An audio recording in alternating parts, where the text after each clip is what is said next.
Atau innalillah. Ini tidak sesuai dengan sunnah Rasulullah SAW. Ucapan innalillah wa inna ilaihi raji'un itu adalah ucapan ketika musibah. Ada yang meninggal baru innalillahi, ya. Ada yang sakit baru innalillah. Ada yang kecelakaan baru innalillah. Kenapa banyak digunakan pada posisi itu? Ketika motor atau mobil kita keserempet atau hampir jatuh, nah ini banyak salah. Biasanya hampir ketabrak, astagfirullah. Mendingan masih astagfirullah, astaga kadang-kadang.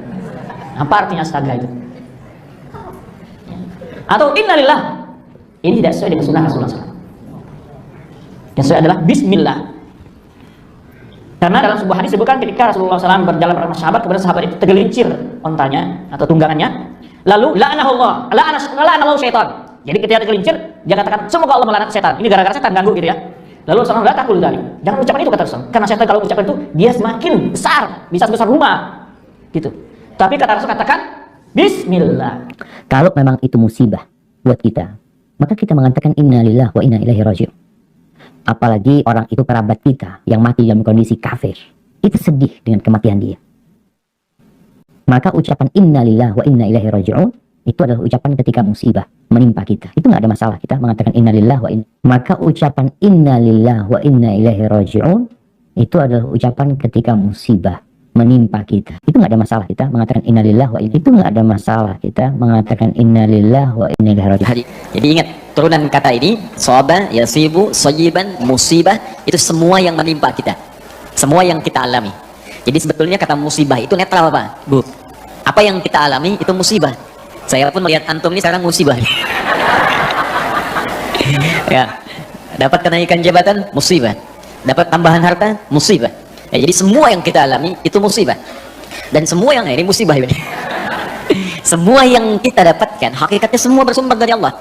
Karena itu sifat orang beriman, ketika mendapati apapun dalam hidupnya, maka dia akan menyerahkan semuanya kepada Allah supaya meminta bimbingan. Kalau harta dibimbing menggunakan harta dengan baik, kalau kedudukan supaya kedudukan digunakan dengan baik, kalau ilmu minta bimbingan supaya ilmu bisa bermanfaat dengan baik.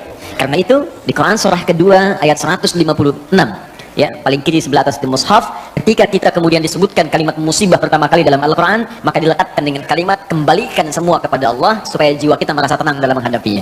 Alladzina idza asabathum musibah qalu inna lillahi wa inna ilaihi raji'un. Nah, ini rumus. Tapi kebanyakan rumus ini hanya digunakan pada hal yang terlihat atau nampak terasa kurang menyenangkan saja. Ada yang meninggal baru innalillahi, ya. Ada yang sakit baru innalillah. Ada yang kecelakaan baru innalillah. Kenapa banyak digunakan pada posisi itu? Karena pada saat itu banyak orang ingat Allah. Sakit baru ingat Allah.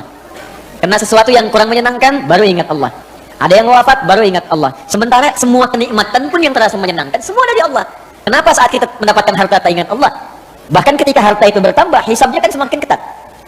Ketika ilmu semakin bertambah, hisabnya pun semakin ketat. Ketika kedudukan semakin meningkat, hisabnya pun semakin ketat. Karena itu, setiap kita mengalami peristiwa apapun, kalau semua kita serahkan kepada Allah, itu akan ringan. Ya, hujan ringan, panas ringan. Alhamdulillah. Karena itu kalimat Nabi ya menyandingkan kalimat sayyiban dengan nafi'ah. Sepanjang semua bersumber dari Allah, pasti akan ada manfaat dalam kehidupan kita. Allahumma sayyiban nafi'ah. Ya Allah, mohon jadikan setiap tetesan hujan yang menimpa kami saat ini, hadirkan manfaat untuk kehidupan kami. Kalau bukan dunianya, jadikan untuk akhiratnya ya Allah.